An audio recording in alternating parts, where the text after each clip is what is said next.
As before, we're live streaming this, so is everybody happy with that? No. Be quiet, you. You can go and sit upstairs.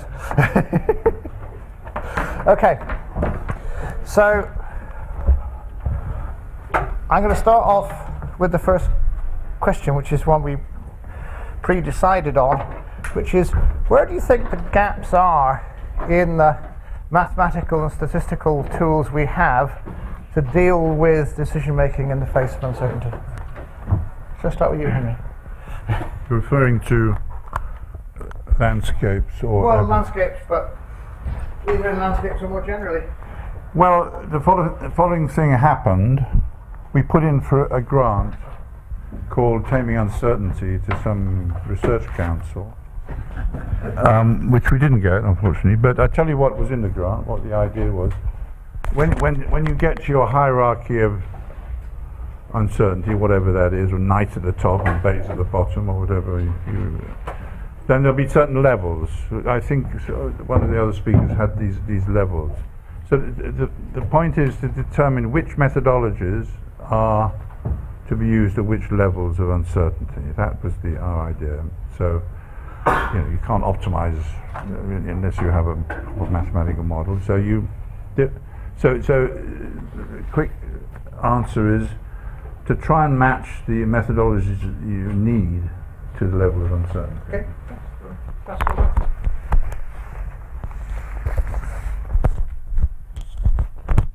Thank you. Well, I think in our approach, I think it's really quite new. We haven't actually used it in Anger. We're beginning to with the pollinator people, but there is some development to go. So actually, for us, the next stage will be to say, well, are policymakers happy with it? Is it transparent enough? We think it's transparent. We think you can unfold it. Is it something that they would be able to get hold of? So again, it's down to the vagaries of grant applications to get it actually enacted and tested in that way. So actually, I think a lot of people have said this about actually stakeholder confidence is really important. Yeah, I think there are two answers to the question. What are the most important challenges mathematically? The first answer is that there isn't a challenge mathematically. We know how to do this stuff. Okay, we know how to do it. Why aren't we doing it?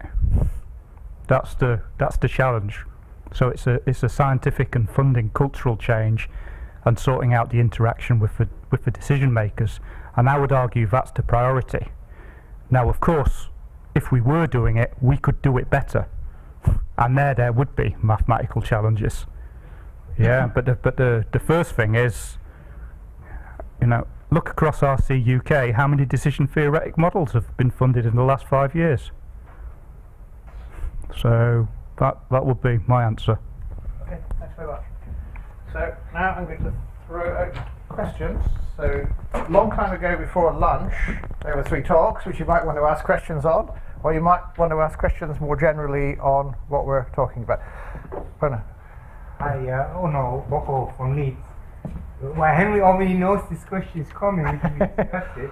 But I like your scenario analysis.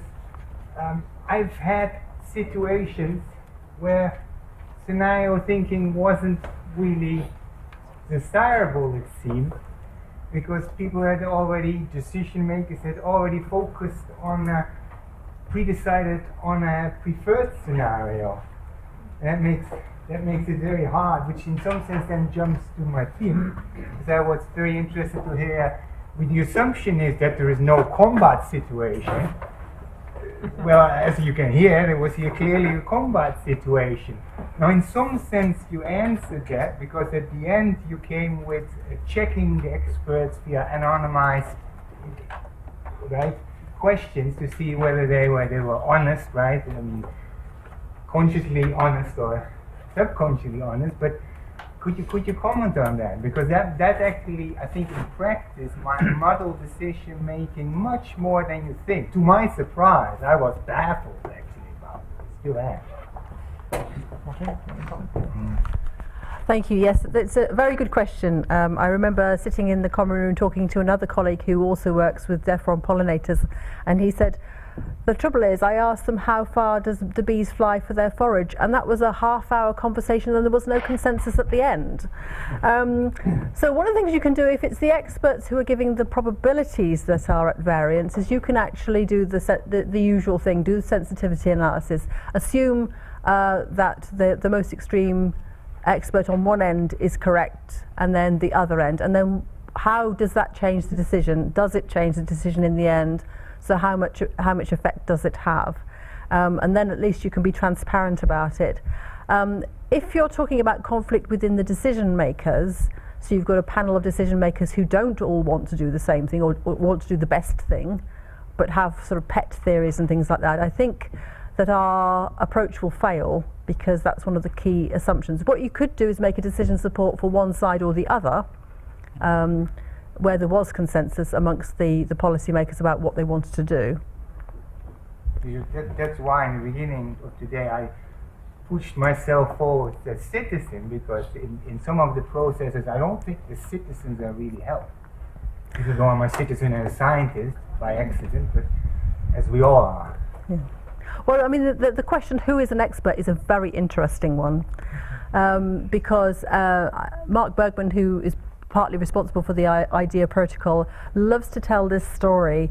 So when they were testing it, they were doing it with DARPA, and there were a whole range of experts, and one of the experts was a retired general who'd been making geopolitical forecasts all his life. And so the testing was, make a geopolitical forecast, we'll see who forecasts it the best, we'll see actually in 3 months' time what the correct answer was. But there was also a lady that they had who had no formal qualification. She was not credentialed in that sense, but she worked as a receptionist in a mining company. She was really, really interested in geopolitical events. So in that culture, some people might have called her trailer trash. She left school very young, had a large number of children, etc., etc. But she was just really, really interested. And whenever a question came up about a particular nation that she didn't know anything about, she would go and find somebody in the mining company and say, tell me about your country. Tell me about what this would happen, and who are the players and things like this. And actually she scored as well as the general did. So she was a citizen, but she did as well as the general. I think I had a bullet point on this, but one of the great things about scenarios comes from the following fact. I worked quite a lot in quality and reliability, and quite often not understanding the future is a failure of imagination. You know, almost like the poetic imagination, what can happen. And the thing about scenarios, you can think of them as filling out that imaginative space which we call the future. And literally something can happen which is not on one of your scenarios. I can't think of something immediately, but there's been a lot happening in Hong Kong, lots happening here and there, and you know, one in thinking politically about these things, you can tell them, if you don't look at this scenario, this is a scenario which might happen, and they may not have heard about that idea. They may not have, the politicians might not have the imagination to understand or guess at what might be happening in the future. This is in response to Gavin's comment earlier. I agree that the major challenge is to communicate with policy decision makers, but I would challenge your comment that we have the mathematical tools there in order to do that. Really, I would say we don't. We have lots of models, but we don't understand landscapes as complex adaptive systems, and so I think that's a fundamental challenge scientifically as well. So it's a double challenge. We're being asked to talk to people we don't normally talk to about something that we don't really understand.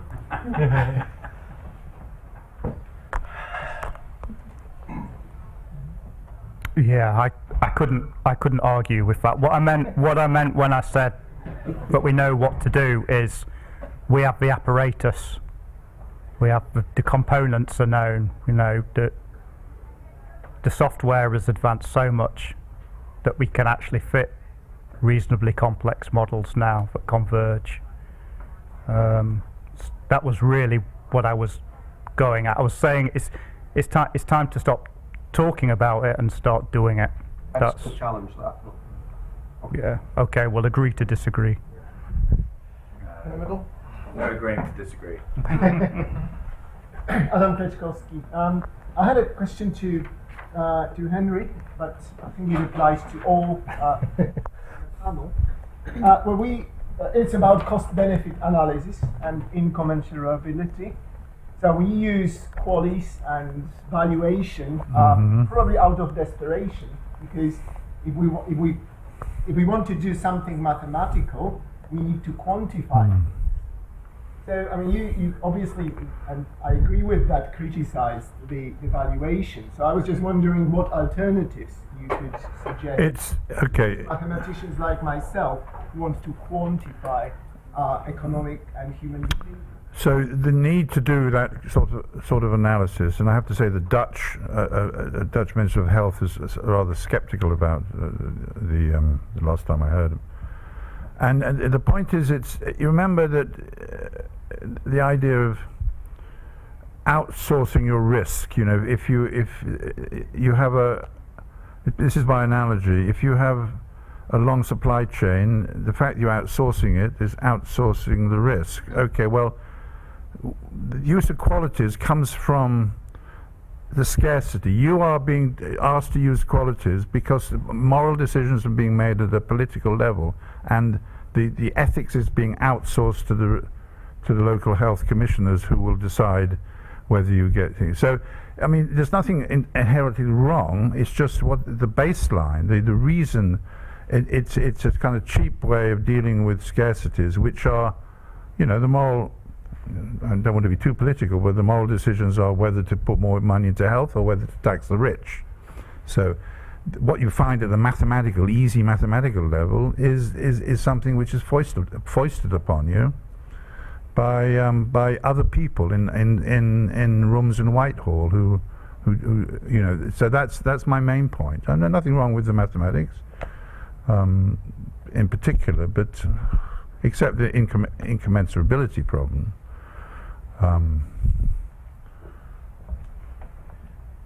Anyone else want to comment? Yeah, I'd agree with what Henry said. You know, it's a resource allocation problem. If you don't want to monetize everything, that's fine. If you want to have some other measures of utility, that's fine. If you don't want to assign weight to those things and you want to leave that in the hands of a decision maker, that's fine. But then you'll end up with, as we were talking over lunch, you'll end up with a tool that people can game. You're not going to actually give an optimum decision. You're going to say, you know, this is your decision conditional on all of these weights and decisions that you're making about how you want to combine these things. And yeah, I mean, with regard to landscape decisions specifically, we've been told it's about natural capital and it's about money. So we don't have a choice. I'm not sure that Stan, Zachary, Heriford and Edinburgh universities, I'm not sure that mathematicians or even the scientific community should be involved in the entire process of decision making. I work in support for the Department of Business and Energy in ensuring the sufficient provision of Britain's future electricity supplies. And one of the things they have to do there is consider a lot of scenarios as to what might happen in the future, because the planning has to be made many years in advance. That's most of the things we've been talking about. And so they consider a number of scenarios, which are reasonably well defined by somebody, National Grid mostly, as to future economic conditions in the country, future demand for energy, how green we're going to be. All these things count. And the best decision, of course, varies with the scenario, but they've now no way of combining this into a decision as to what we should do.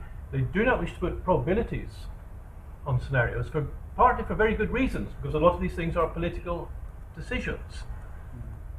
What the government might decide to do, how fast are we going to decarbonise? And so there's a belief perhaps propagated by the scientific community, there ought to be some objective way of arriving at a single number. They can't put probabilities on things, but the probabilities in some sense matter. They resort to things like least worst regret analysis that are open to major criticism and are certainly very gameable. And I just wonder if we are maybe overselling how much we can do. My preference, the various interactions I've had with the people one's advising, is that one should say what's going to happen under the various different scenarios and what the best decisions would be and what the consequences of making a decision as optimal for one scenario might be under another, and leave the decision makers themselves to make some of the judgments that they are necessarily going to have to make. I just wonder if we oversell what we can do in the face of unquantifiable uncertainties. Who wants to take that first? Am I copy one? Okay. Yeah, I mean, I think part of the job is definitely to where part of the reason why you want to quantify uncertainty is that we do the opposite with our pathway to impact. We do the opposite with our papers. So it might be that that there isn't an optimal decision, and you are saying these are the uncertainties. That whole value of information idea might become very important then, because it would be saying, if you want to make a decision, this is the additional data that you need to inform that decision. But if you can't make a decision, I think being honest about that is sensible, and I still think it's sensible to have the attempt at the modelling, because it provides you with a rational framework for doing that. That would be my response. I think we also have to remember that decision makers have to be held accountable for the decisions they make, and this is why the transparency thing is really important to them. At the end of the day, we can give them as much information as we're able to provide, with the caveats alongside that the way in which we've come to that information provides, but at the end of the day it is their responsibility to make the decision, so they have to be free to make that, I guess. I just have one more complaint against, I don't know who I'm targeting, a health economist or but is the word, there's some ethical words imported from other fields, and is the idea of proportionality. It's a version of incommensurability, so that when you I don't know, let me be really bad. When you go and target a terrorist with a drone, okay, it's fine, but then there's some collateral damage, and that they say the collateral damage should be in proportion. So one version of incommensurability is when you put things which don't have a common scale on a scale and then hide behind, and it's become a very prevalent word in legal circles, hide behind some mythical concept of proportionality, which doesn't really exist in any well-defined mathematical space that I know of, anyway. Yep, over there.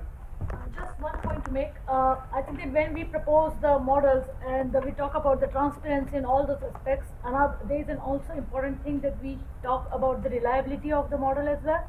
When we provide them to the decision makers, because there are lots of the assumptions goes into the model. There could be the sensitivity for certain parameters, which they need to know that if they are setting a parameter to a value, this parameter has got that level of sensitivity and could result into a certain amount of the wrong decision in the end. So a reliability matrix would be an important thing to add, I think. Yeah. Yes, there's a metrics is a very good word, and from various sources, from mathematical finance, from ethics, from various versions of utility theory. Yes, I mean, we should widen the scope of our metrics. I used to call them, maybe still do, stochastic KPIs, with like a mean. It used to be something called mean risk decision theory. So you get the mean on target, subject to minimizing the variability. So there's a wealth of mathematics in that area, such as stochastic orderings and various things, which live mostly with the economists. I think that we can be quite innovative, I think, in the sort of metrics you were talking about. I think the key thing working with decision makers is actually being able to communicate this in a way which doesn't make them think, well, you don't really know the answer then, do you? Because at that point then the decision support is no longer decision support because they've lost all confidence. So it's about communicating things in an appropriate way, and communicating uncertainty is a hard thing to do, although there are people working on it. Yeah, I don't think I have anything to add to the previous speakers. Maybe just to say, no, that's the idea of a probabilistic model, is to try and express the uncertainty. Yeah. Just coming back to the points about incommensurability and the Green Book and natural capital and so on. I think this links to something I was putting in the talk for tomorrow about the different timelines on which we need to think about innovation. Quite often people need to take decisions immediately. So in the next year, you're probably dealing with working in almost precisely the present framework. If you want to be in the best place in 3 or 4 years to do analysis, then you don't do that by working on consecutive incremental annual cycles. You need a slightly longer term view. But I think it's unlike me to turn terribly idealistic. But I think when we're thinking about the current, probably the first two do need to be done in something like the present Green Book framework if we're dealing with British government. But looking much further out. So if we're looking in things that are full on research mode now, looking at things that may come into use in 5 to 10 years' time, then it would be an omission if we're not also thinking of what completely alternative frameworks are there. And one reason for that is that the problem with bringing everything into the single sum of money is that it kind of denies reality, and generally if you deny reality, you're opening up the possibility of really quite bad things happening. Yes. Yeah. I mean, I agree. And there's a tension there between the kind of supporting the decision today and developing a tool that's flexible. There's a definite tension. But I think I'd generally be, when we've been talking to people in government, they've generally been very comfortable with the idea of that really people should be thinking on these different timelines. I mean, a common problem is whether there is actually any mechanism to do the middle one. So obviously the third one, the 5 to 10 years out, that's straight research council, full on research mode. But it's often the one in the middle where it's difficult to find mechanisms. You guys want to say something? I just want to add something's not totally related, but going back to the imagination point. So in ethnology and social sciences, we haven't much been mentioned. There's a way of getting at the truth by sort of looking at the narrative of people's lives, an anthropological idea. So we need more. I think we need more about, if we can, for example, if we're going to put smart meters in people's homes and then use it to control the building or whatever, we need to have the narratives of people's lives, what the real truth is, and you don't just get the real truth from, dare I say it, from observational data plus mathematical modeling. You know, first of all, you need some experiments, and then you need some interviews. You need some elicitation. So there are ways of extending our understanding of the truth by using some fairly classical methods. Ethnology, for example, that's what they do. They don't build mathematical models. They try to understand how people live. I think following on a little bit from that point, we talked a lot about stakeholders in terms of governments being the key stakeholders for decision making. Obviously, governments are representing the needs of society, or they should be. And I just wondered your thoughts on trying to bring that more participatory approach, for example, through citizen assemblies, things like that, where, because we're requiring quite sort of step changes to create sustainable systems here, there's a need to carry the public along, and actually involving them in those decisions has several benefits in terms of, one is giving them agency and ownership of the problems so that they're more likely to change their behaviours, which is one of the necessary things. Second is that there's democratic accountability to those decisions. They're not imposed from a top-down approach. And thirdly, those local people for a local area have maybe result in better decisions being made because they're more aware of the local context, which you might not get from a centralised kind of planned economy type approach. So there seems to be a range of benefits, and it's quite topical. Lots of citizen assemblies going on. I just wanted to get your thoughts about the feasibility of those processes.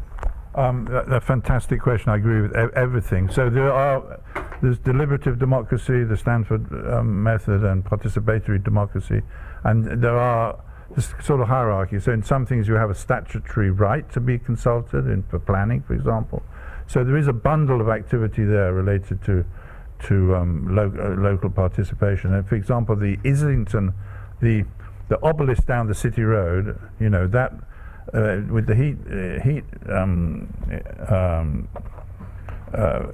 taking heat from the Northern Line, that was Islington Council. Well, wonderful, because I actually happened to live there too.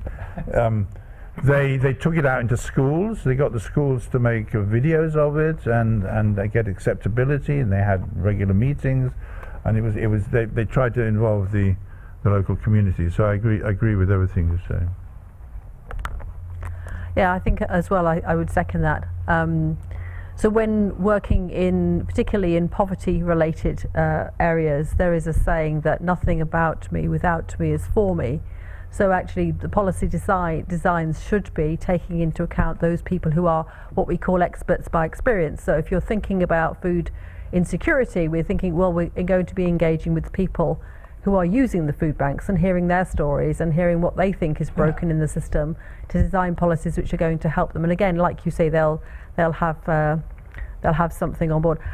They can, consulting the people can go wrong. I think we may have had a recent example, depending on your point of view. So I think in general it's a very good thing to do. You have to think carefully about how you do it and why. Yeah, I don't know very much about this. I do have a PhD student working on Bayesian networks specifically and looking at whether or not stakeholders engaging in the construction of the network changes the acceptability of planning decisions or not. So I'm aware that this participatory model paradigm has kind of been around for a little while, but the actual empirical evidence for how it changes people's beliefs is still not fully developed. I'm a fan. It would need paying for, and it would slow things down and add complexity, but maybe it's something to be considered. Last one, Danny. I'm not sure if the panel share this experience, but whenever I'm involved with a decision-making type talk or discussion, the notion of unquantifiable uncertainties always crops up from somewhere, and yet when I talk to modelers, I never tell them that their process is unmodelable. And I think if we're going to make progress by bringing maths and stats into these areas, we should advertise that quantifying perceived uncertainties that are not quantifiable is something that we're interested in and can do. Just from starting from the basis of some things are more likely than others according to models, experts and other things is a foot in the door. And I don't know if you guys have any comments on that, but I get sick to death of unquantifiable uncertainty. Glad to end on an uncontroversial note. Abby, or somebody? No. Sure. Yeah, I think I agree. We chatted about it earlier, didn't we? And I think as part of the discussion about system boundary, we should have that discussion about how we define uncertainty, which elements we are trying to incorporate and how we're going to try and incorporate them. And in fact, try to develop some standards again and generate some norms might be a useful output. Okay, I'm afraid we've run out of time. It's a great shame. So can we thank three speakers, first for their talks and also for their